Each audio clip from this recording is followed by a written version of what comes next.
Hey everyone, before we dive in, hit that subscribe button and turn on notifications so you never miss a story like this.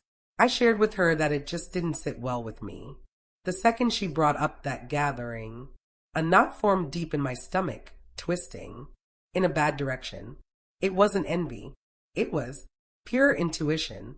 That soft inner warning that murmurs right before a thunderstorm rolls in. Alex, come on, it's only a get-together. She'd chuckled, putting on her studs while looking in the glass. It's for my colleague's birthday, nothing like some crazy campus bash. But I'd encountered those colleagues, the type who sported marriage bands, yet behaved unattached after a couple of drinks. I recognized that vibe, the offhand looks, the overly drawn-out chuckles. I mentioned it to her kindly, but she dismissed me with that typical voice ladies use when they figure guys are acting controlling. I wasn't aiming to dictate her life.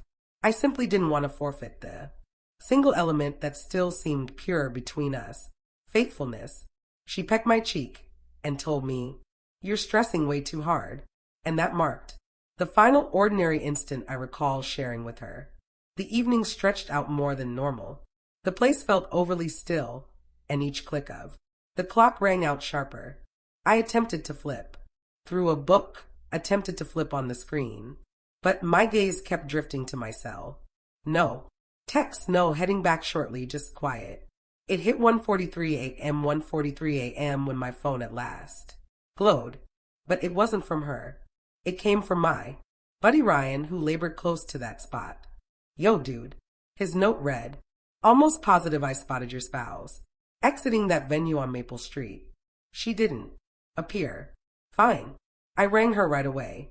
No pickup. I messaged, "You alright?" Location. Zero response. By 2 a.m., I was cruising the streets, driving past groups of tipsy folks pouring out of pubs. My fingers clenched the wheel till my joints went pale. I repeated to myself she was okay, perhaps her battery died, that I was blowing it out of proportion, but inside I sensed a fracture had already formed. When I at last located her vehicle, it sat parked a couple blocks from the spot. Motor cooled off, the side seat vacant, her bag still there. That's when the anxiety shifted to a different sensation, a deep, empty drop that no guy ever erases from memory. The instant you grasp your partnership may have stepped over a boundary it can't retreat from.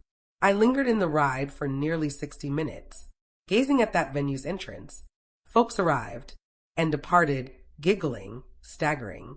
None of them her. At 3:17 a.m. she at last emerged. But she wasn't strolling solo. A guy had his arm draped over her, one of her work pals. He wasn't steadying her because she was wasted. He was clutching her like she was already his. They paused beneath a lamppost, and for a second, the light struck her features. Her lids were partly shut, her grin sluggish and foreign. Then he bent forward and pressed his lips to hers. I didn't explode. I didn't leap out or yell, or cause a fuss. I simply observed because occasionally the silent reality strikes deeper than any dispute ever might. She spotted me before spotting the ride. Our gazes locked. Even from the opposite sidewalk, I caught the terror spark in hers. She murmured a word to him, pulled away and headed my way. I fired up the engine and pulled off. No talk, no reasons, just the thump of my pulse and the replay of her words, "You're stressing way too hard." By the time I got back, the dawn was seeping into the sky. The place still carried her scent. Her partly drunk mug sat chilled on the counter. I plopped on the sofa staring at blank space until the entry creaked open. "Alex," she breathed, tone shaking. "Please allow me to clarify." But I didn't glance her way. I didn't utter a sound. I just posed one query. Was it worth the cost? She crumbled, then dropped to the floor, sobbed, grabbed for me, but I was already absent, even parked right there. Because the fact is, occasionally you don't misplace your spouse. When she departs, you misplace her the second she quits listening to you. She drifted through the rooms like a shadow. The following days, no tunes, no joy, no aroma of her meals wafting from the stove. Just, hush, dense and brittle, like crystal poised. To crack at the tiniest noise. She attempted, chatting initially gently, warily. Alex, please. I had too much to drink. It wasn't significant, but falsehoods always come off practiced. Honesty never requires lines. I didn't shout. I didn't blame. I just stated, you selected that path. That phrase seemed to devastate her more than any roar possibly could, because it signaled I'd ceased battling for her. And once a guy halts, the battle, there's no return. She bunked in the spare room afterward. Occasionally I'd catch her weeping deep into the night, stifled against a cushion. And though a piece of me yearned to soothe her, another piece murmured, she didn't soothe you when you required it. I continued heading to the job, ate without chatter, survived, not thrived. Folks picked up on it. My workmate Chris inquired if all was good. I claimed I was all right. But guys like us, we don't discuss such matters. We gulp down agony and label it strength.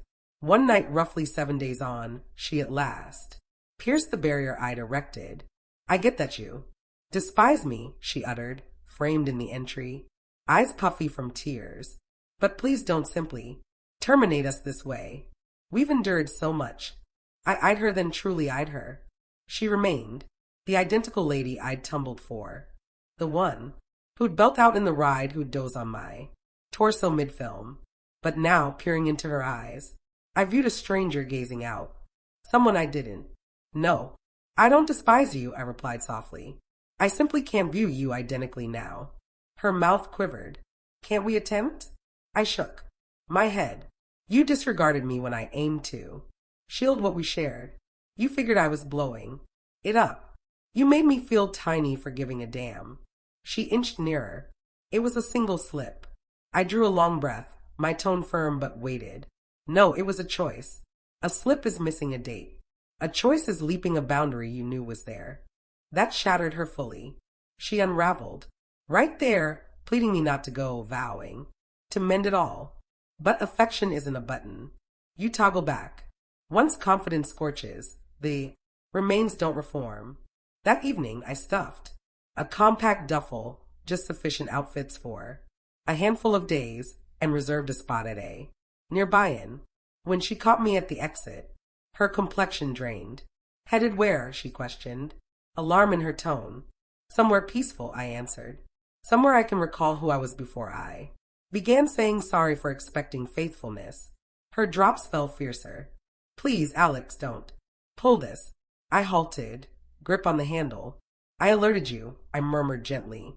Not because I craved dominance, but because I cherished you. Enough to spot what you wouldn't. And then I exited. The initial night apart felt odd, vacant, but liberating. No trace of her fragrance, no soft glow of her device piercing the night. Just quiet, genuine, and pure. I pondered the guy from the event, about if she'd attempt to justify to him, too. But honestly, I no longer minded. Weeks went by. She phoned, messaged, even mailed. Notes via shared pals. Each echoed the same. I long for you. Please return. But home wasn't a spot anymore. It was an emotion that perished. That night under a lamp on Maple Street. Months on, I at last inked the documents. She wept anew in that tiny law room, murmuring how regretful she felt. I just nodded, appreciated her for the moments, and departed. Out there, the heavens were cloudy, the atmosphere thick with pending drops. I lingered for a lengthy beat, allowing the mist to strike my cheeks. Perhaps this was the required close. Not with fury, not with payback, but with calm surrender. Occasionally shedding someone isn't a disaster. It's freedom masked as ache. As I stepped off, I recalled the initial time she said she loved me. Back then, I thought love meant never parting. Now I get it. Occasionally true love means recognizing when to step aside. And that night, as the urban glows smeared through the drops, I grasped something I wish I'd realized earlier. You can caution someone about the blaze, but if they still reach for it, you're not accountable for their scars. You're only accountable for Stepping from the heat with your spirit whole.